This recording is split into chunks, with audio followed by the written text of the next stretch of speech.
Have you ever promised yourself you'd finally break free from something? The anger, the habit, the thing you keep going back to, only to find yourself right back in it a few days later? You meant it this time. You really did.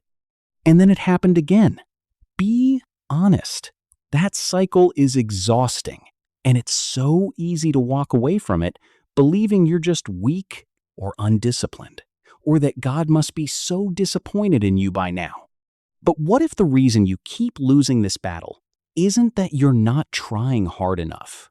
What if you've been fighting it in a way that was never, ever going to work? By the end of this video, you're going to see 4 simple habits that weaken the flesh and strengthen your spirit without the exhausting white-knuckle fight you've been losing over and over. Let's start with the thing almost nobody tells you. You cannot defeat the flesh by focusing on the flesh.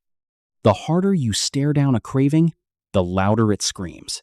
The more you white-knuckle your willpower and promise God never again, the more that promise cracks by the weekend. This is why so many sincere believers feel stuck. They're pouring enormous effort into a strategy that the Bible never actually told them to use.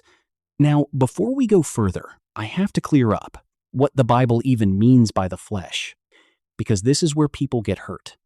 When Paul talks about the flesh, the Greek word is sarx, and he is not talking about your physical body. He is not saying your body is evil, or that you should punish it, starve it, or hate it.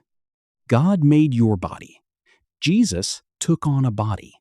Scripture calls your body a temple. The flesh Paul is talking about is something else entirely. It's the old self, that inner pull towards selfishness, pride, and sin that lives in all of us. The version of you that wants to be God of your own life. That is the flesh. And these habits are not about attacking your body. They're about starving that old self and feeding the new one. Here's the picture that makes it simple. Imagine there are 2 natures inside you, like 2 animals, and every single day you are feeding one of them. You feed one with your attention, your choices, your habits, the things you look at, the thoughts you rehearse, and whichever one you feed grows stronger, while the one you starve grows weaker. Paul says it directly in Galatians 5. The flesh desires what is against the spirit, and the spirit what is against the flesh. They are in conflict. So the question was never, how do I fight harder? The real question is, which one have I been feeding? That reframes everything. You don't grow strong by attacking the flesh with brute force. You grow strong by starving it and feeding your spirit instead. So let's look at 4 habits that do exactly that. Habit 1. Guard what you feed your mind. The flesh feeds on input. It grows fat on what you scroll, what you watch, what you let your eyes and ears take in all day long. You cannot fill your mind with things that stir up the old self and then wonder why the old self is so strong. Paul said, "Those who live according to the flesh have their minds set on what the flesh desires." Notice that. It starts in the mind. So this habit is simple, but it's powerful. Starve the flesh of its fuel. Be honest about what you're consuming that feeds the very thing you're trying to overcome, and starve it. At the same time, feed your spirit. Put in what stirs up life, truth, worship, the Word of God. You are not just resisting the bad. You are replacing it with the good. And the appetite you feed is the appetite that grows. Habit 2. In the moment of temptation, turn toward. Don't just fight against. Here's what most of us do when temptation hits. We grit our teeth and try to wrestle the craving down by sheer force. And we usually lose, because fighting a desire head-on just fixes all your attention on it. The Bible gives a completely different instruction. Galatians 5:16 says, "Walk by the Spirit, and you will not gratify the desires of the flesh." Did you catch that? It doesn't say, fight the flesh with all your might. It says, walk by the Spirit, and the flesh won't get its way. The secret is redirection. In the moment of temptation, instead of white-knuckling, turn your attention to God. Whisper a prayer. Step into worship. Call someone. Move toward the Spirit. And you'll find the pull of the flesh loosening its grip, not because you crushed it, but because you stopped feeding it your focus. Habit 3. Kill self-pity with gratitude. This one is sneaky because self-pity doesn't feel like sin. It feels justified. But listen closely.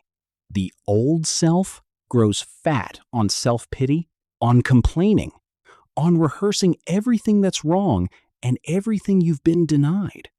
It's one of the flesh's favorite meals. And nothing starves it faster than genuine gratitude. When you deliberately thank God, when you count what's good, instead of cataloging what's missing, you cut off the food supply to a whole range of fleshly things: resentment, envy, entitlement, discontent. Gratitude isn't just a nice practice. It's spiritual warfare.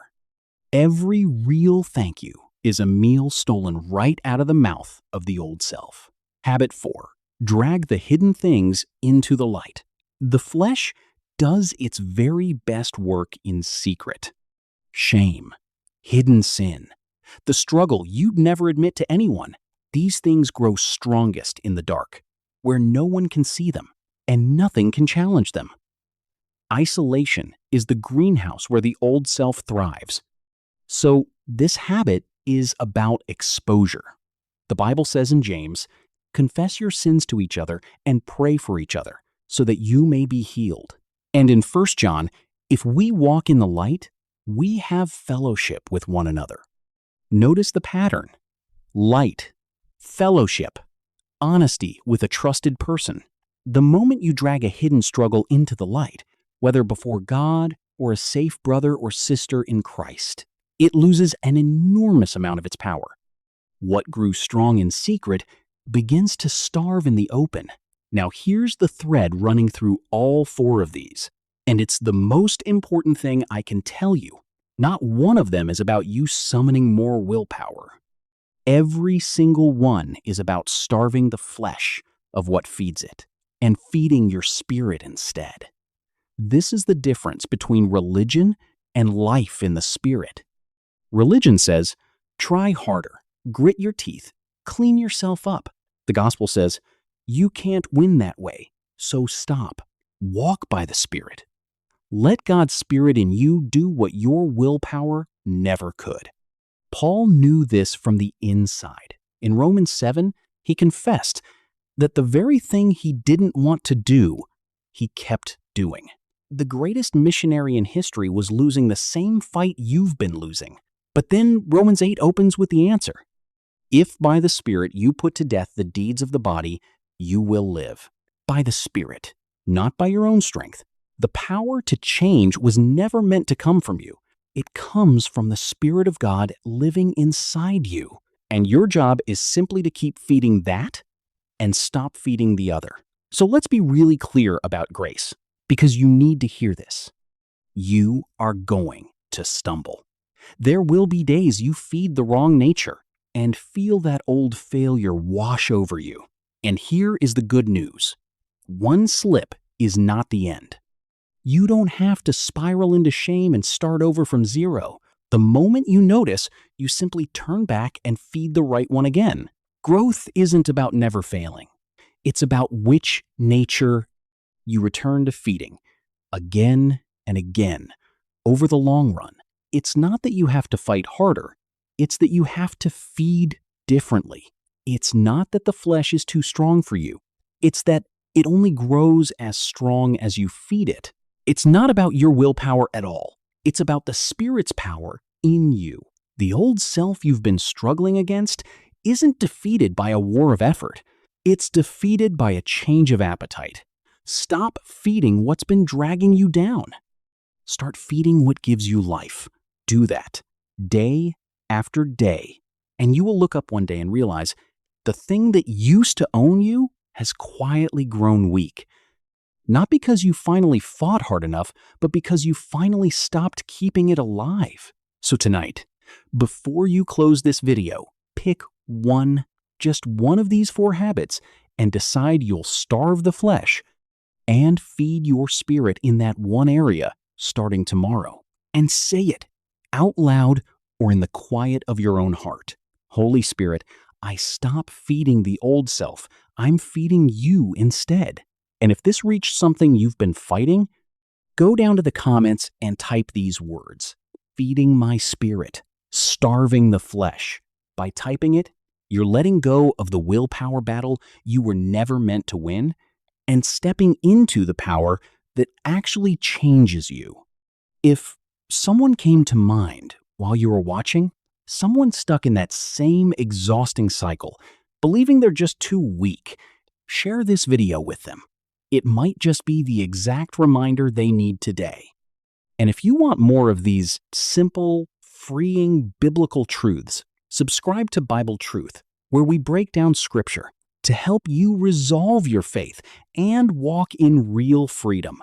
Thank you so much for watching BibleTruth, and I'll see you in the next one.